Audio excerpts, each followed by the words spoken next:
यह दुनिया ऐसी है जिसमें कोई भी इंसान अपने मुख्य व्यक्तित्व को जितना भी छुपाना या खुद ही क्यों ना बदलना चाहे, वो छुपा या बदल नहीं सकता। यह कहानी भी ऐसे ही एक व्यक्ति की है जो एक अपनी गलती को सुधारने के लिए एक बड़ा गैंगस्टर होते हुए भी अच्छा इंसान बनना चाहता है, जो सुधरने के लिए 10 साल जेल में रहने के बाद वो अपने सौतेले माँ को मिलने जा रहा होता है। अपने आप को सुधारने के लिए वो छोटी छोटी बातें भी अपनी डायरी में लिखता है, जैसे लड़ाई से दूर रहना, नशा ना करना इत्यादि। अभी डांगसू अपने सौतेली माँ के रेस्टोरेंट में आकर खाना खाता है। वहां पर डांगसू की सौतेली बहन किम रहती है, जो डांगसू को बिल्कुल पसंद नहीं करती और उसे रेस्टोरेंट से चले जाने को कहती है। पर डांगसू बहन के धुतकारने के बावजूद वो रेस्टोरेंट से नहीं जाता। डांगसू जब नहाने के लिए पब्लिक बाथ में जाता है तो वहां सेंसर वाली चाबी लगी होती है, जिसका उपयोग करना डांगसू को नहीं आता था।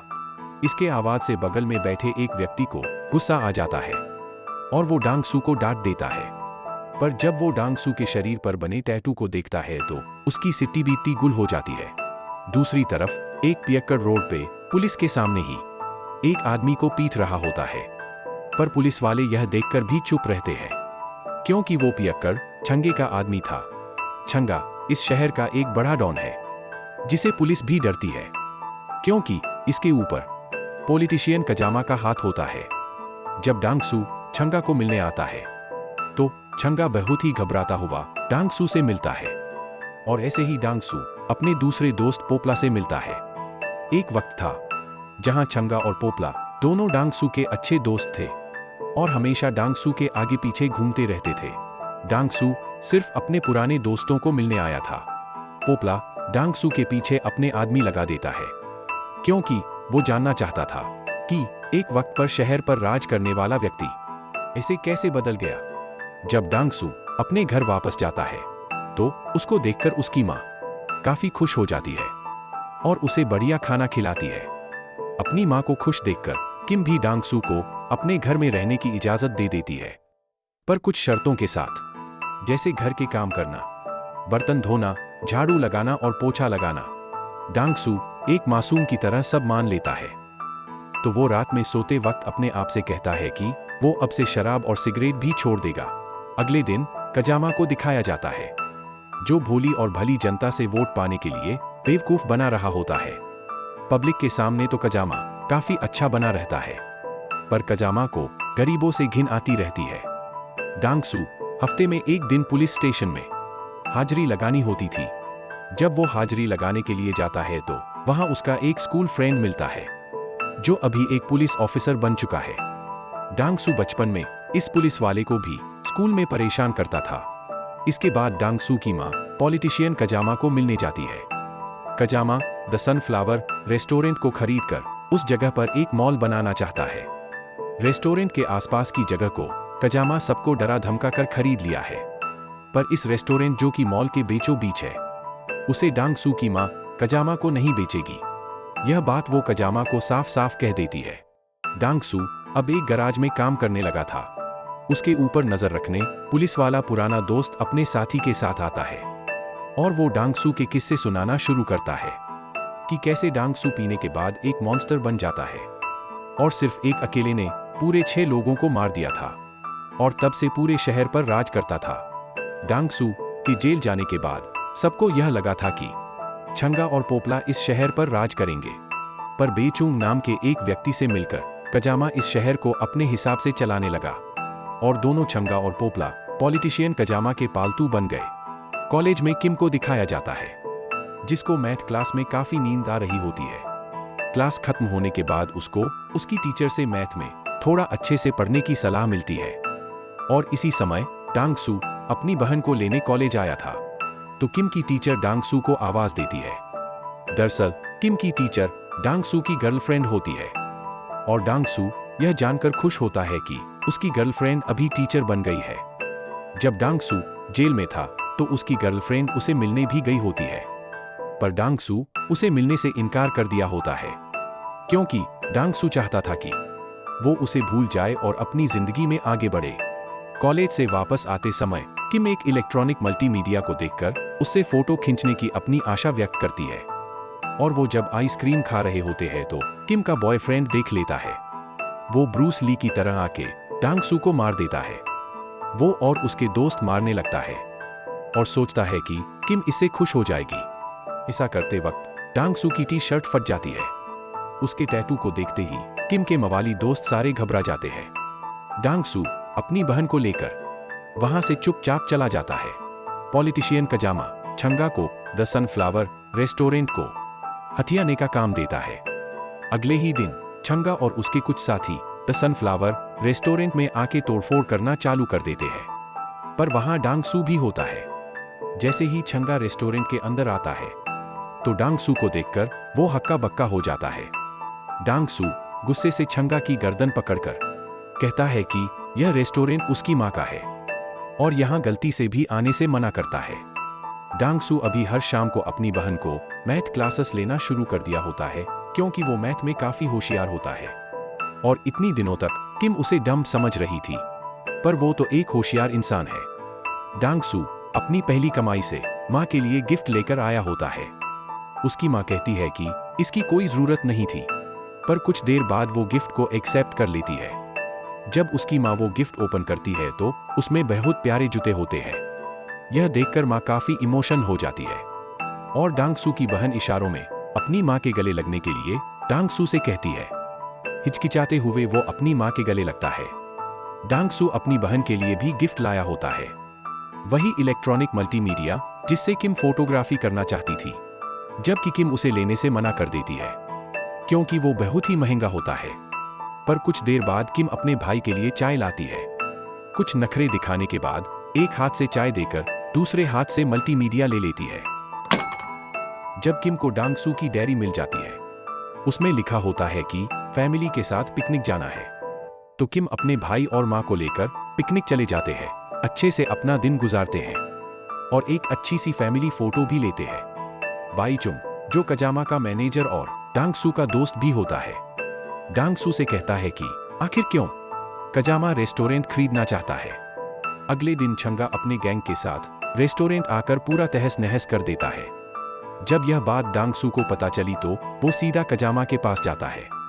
कजामा डांग सू के बातों को अनसुना कर देता है और अपने साथ काम करने का ऑफर देता है, पर उसको मना करते हुए वो वहां से चला आता है। जब डांग सू गराज में काम कर रहा होता है तो कुछ लोग आके अपनी गाड़ी में आकाश में उड़ने के पंख अपनी गाड़ी में लगाने को कहते हैं, पर इस बात को भी सुनकर डांग सू हंसी में उड़ा देता है। पर वो लोग दरअसल कजामा के भेजे हुए गुंडे होते हैं और वो लोग कजामा को बहुत मारते हैं और उसे गराज के बॉस को मार देते हैं। पर डांग सू सिर्फ खुद की और अपने बॉस की बचाव करता है। उसी रात किम का एक्स बॉयफ्रेंड रेस्टोरेंट में आता है और डांग सू की सौतेली मां से बदतमीजी करता है। कहता है कि तुम कैसी औरत हो जो अपने बेटे के कातिल को ही अपने सौतेले बेटे के रूप में एक्सेप्ट कर लिया। यह बात किम भी सुन लेती है। दरअसल डांग सू ने ही किम के भाई को मार डाला होता है और उसी के लिए वो 10 साल तक जेल में पड़ा रहता है। जब रात को किम अपनी मां से पूछती है, आखिर क्यों डांग सू को तुमने अपना बेटा मान लिया जबकि वो मेरे भाई का कातिल है, तो उसकी मां कहती है कि जब वो डांग सू से मिलने जेल गई थी तो डांग सू इतना रोया कि अभी भी मुझे उसके रोने की आवाज को मैं भूल नहीं सकती और मुझे पता चला कि वो एक एक्सीडेंट था और डांग सू सच में सुधरना चाहता है। तो मैंने भी सोचा कि मुझे भी डांग सू के रूप में एक बेटा मिल जाएगा, तो मैंने उसे माफ कर दिया।